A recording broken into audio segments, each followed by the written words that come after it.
Di meron ka pang Agudo, and mostly ang Agudo nag-overgrowth lang to just to focus towers. Yung siege, yung macro play, doon nag-shine.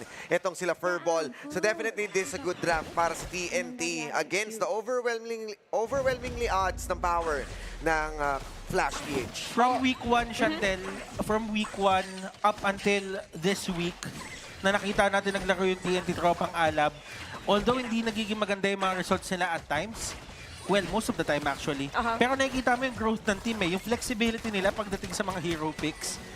Nakikita natin ngayon, nagmimilady na bigla, di ba? Nag-aagudo. Parang na dito, slowly na unravel nila yung pinaka-strength ng team. And maganda yung sinabi mo dito kasi majority of the games ng TNT ay pa 1-1 muna, nakakuha sila ng mga wins nila. Pero naman dito para sa Team Flash sa Philippines, ganun din. Parang slowly, tinatry nila dito i-build yung pinaka-peak form ng team. And it's something na kailangan talaga nila makuha ngayon. So, magmamatter kaya dito yung early game natin or... Kasi 20 minutes di ba? 20 minutes yung average. So, expect ba natin na magiging long game tong game 1? Well, right now the long game is going to favor Flash Philippines to be exact. Pero kung titignan mo naman dito yung TNT Tropang Alab, kaya din mo din kasi kinuha si Impressive as a signature hero niya yung Yuhu 1. Pero kasi kapag kumuha ka ng Yuhu 1, you want to set up the tempo kasi kiniklear mo ng mabilis yung mga minions Yan yung gusto mo gawin Ang dami, no, na pang-clear apart from Milady's movement nga ngayon dito sa mid lane. Pakiramdaman lang, nakita natin si Flynn kanina na unang bumisita sa top lane na para lang kunin ang teleportation. Right, pero Truth Mantra agad para sa first blood. And they are the ones going to set the tempo with 0-2. Akala ko kanina parang vision lang yung gagawin ni Kuya Vayne, pero dumiretso rin para din sa TNT. So tama yung sinabi mo dito, setting up the tempo. And even Bridget, alam naman niya na nandun yung mga players ng TNT, pero may kita natin na talaga sinasakop na ng TNT yung jungle area ng Team Flash. This is one of the main problems kapag ikaw ang isang may Shiranuit, may katapat kang Milady, iniipit ka niya sa lane mo, and at the same time, kapag gumalaw ka na sa lane mo, gaano ka ka-sure na hindi pa nakaset up yung mga tao para abangan ka sa gubat nila? So parang kumbaga, yan na yung isa sa mga kailangan hanapan ng paraan ngayon ng mga members ng Flash. Kung titignan mo din naman kasi yung Zhang Fei, in terms of roaming, hindi naman siya makakatulong sa wave clear. Oo, kasi kailangan lang niyang may pagsabayan dito. And even Bridget, no, na kanina pa binibisita, pero dahil nga may wave clear or sapat yung pagbubuli dito ni Vin, siya pa yung unang nakaset up. Alam na ba ni Chantel kung anong English name ni Zhang Fei? Anong English Si name? John Fei. Wow. Akala ko John Wick.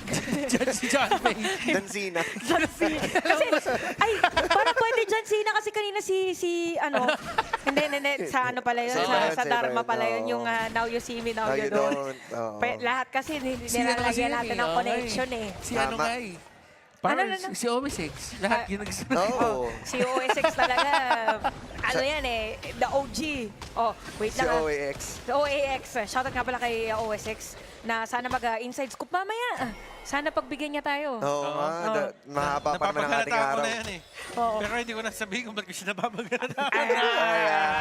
Pero ito, napaghahalataan ko para talagang gusto bigyan sa may top lane. Solo kill yun? Yeah, and actually nagamit niya Infinite Vastness, pero at a cost of a kill, titake ko yan. Kasi isipin mo pa 4 minutes pa lang tayo. May isang kill ka na gawan mo na paraan yung Lady San. And ikaw rin yung nagsabi na this will be a good late game para sa Flash. And dahil nagkaroon na setback dito si Consi, at least yun yung consequence ng pag-rotate ngayon nila Fierce dito na iniwan nga niya itong kanyang farm lane. Lakas mo naman mag-word. Grabe naman yan. Dahil din sa ginawa ni Consi, siya na ngayon ang nangunguna dito sa may bottom lane natin. And makakakuha din ng objective dito ang TNT. And this is a huge lead, no? Butters, 2K para sa TNT. Grabe, no? Very much, pero kailangan tignan dito, Chantel, is not only the gold but the map control na meron ngayon. It's very hard to actually keep up with this kind of tempo play, lalong-lalo na kung ikaw yung members ng Flash Philippines. Unending sorrow lang, pero maganda kang bring it down first than expected. Force field suppression, at sila naman ang mahuhuli ngayon. It turns it into action. Habang naghahanap pa rin sila dito, inahabol nila si Curbsu, pero mula all the way from likod, si Sika naman ang mahuhuli at hindi ka makakatakas sa kamay ni Mai. At ngayon si Flint, nagbabadya, sila pa rin ang maunguna. Biglang nagising ang Team Flash na bigyan ng opportunity dito at pantay ngayon ang ating kill score at makakasira pa ng Torre sa may bottom lane. So napakaganda na para sa kanila. Just when we mentioned mentioned, yung gold lead, biglang napunta Yes. dito sa Team Flash. Well, actually, nakaset talaga dito yung mga members ng side ng TNT to push as 5. They forced that, pushing the lane, pushing the tower. 3 heroes lang yung meron sila doon. So, definitely, that's not going to be favorable for them. But Flash Philippines dito made the most out of that. And si Vayne dito, pwede pa mabigyan to. Na unbridled outburst habang nag-clear siya ng Dragon at dahil nga alam niyang wala na siyang magagamit na pangharang root mantra, nilagpasan si Spears at Spear ngayon na nangunguna sa harap dahil sitong si Sika naman ang siyang mangkakat ng escape route. Nagpapagulong-gulong at ito na si Khan at ang gulong ng palad na makakaangat naman sa TNT. Kailangan talaga bantayan yan si Vayne. Napaka-explosive niyan mag-set up ever since nung Season 1, nung nandun pa siya sa Eureka. Pero right now, he's utilizing that yung tropang alab eh. Kasi yung alab niya, nagiging apoy na talaga eh. Oo. Lumalagablab na. Lumalagablab na eh. na. Ang lagablab. Oh, ang lagablab ng alab. Para din sa TNT, may kita natin na talagang majority of the areas ng jungle natin na pupuntahan na nila. Even bot lane! Oh, hindi talaga pinatakas. At ito na ang alam na ginamit na ang bala. Hinabol-hinabol. Ang balagbag ng naglalagablab. Pero syempre, ang Flash naman ngayon ang magpapakitang gilas at babalik na rin ang sitwasyon. Pero habang nangyayari yung lahat, ang ganda ng pagka-collapse dito ng mga members ng side ng TNT. They compress into the middle lane. They take down the mid lane turret. That spells very bad news para sa side ng Flash Philippines dito. Yung gubat nila open na. Oh, tsaka ano ngayon, may kita nyo na ba? Dahil sinabi nga ni Butters na open na yung gubat at habang nakikita natin, parang medyo mas mahihirapan ngayon si Zekis na makahabol. Kaya ang option na lang niya is pumunta dun sa may jungle. So for Team Flash ngayon, ang pinakakailangan nilang gawin is as much as possible, gumawa din sila ng way para sila makahinga.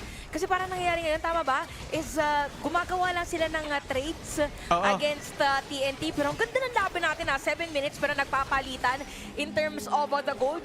Although pumitik na ulit sa side ng TNT, nakapik nila agad kasi there was a moment nakahabol dito yung Flash. And they need to be very careful, TNT. Alam natin na mabilis ang gusto nilang gawin dito. But at the same time, they cannot give out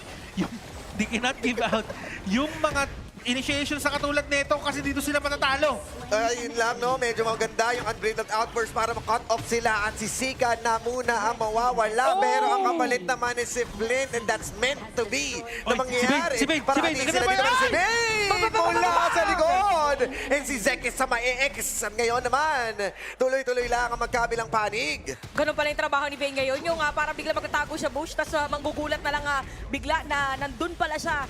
So again, it's all about trades. So, but TNT right now, talaga sila nagkocontrol na ating laban. Ang taas ng game IQ ni ni Vayne. Yung pinapakita niyang laro ngayon, napakataas ng game IQ niya.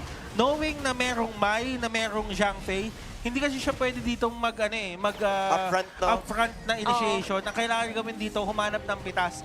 So, with all the counter-engage na pwedeng gawin ng Flash Philippines, hindi nila magawa kasi nga naman, hindi naman alam kung saan siya magagaling eh. Oh, parang wait lang, muti ka na si... Oh, yun! Kakasabi pala natin ng muntik. Tatamaan din dito ni Kirksu. Tama nangyayari yan. Nadediretso nga TNT sa may Torre dun sa may top lane. At nakita natin ang pinaka-boto ng bayan kanina, 56 versus 44. 100% ba yun? Tingnan natin kung ano mangyayari ngayon. Napakabilis ang linis nila dito. Macro play after macro play lang ang pinapalitan nila habang itong si Zekis na nag-i-split push kanina dahil the pressure is on para sa TNT. This 5-man moving as a unit. Hindi na basta-basta makaka-split ang Flash.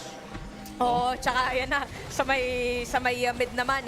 Tingnan natin kung paano gagawin. Kagaya na sinabi mo, nagkakaroon ng split si Zekis ay gumagawa na kanyang sariling pangarap doon sa may bottom lane. Maganda na ng flow nila yan kasi kinakapitan pa ng Flash yung Torre nila sa may gitna. Kapit!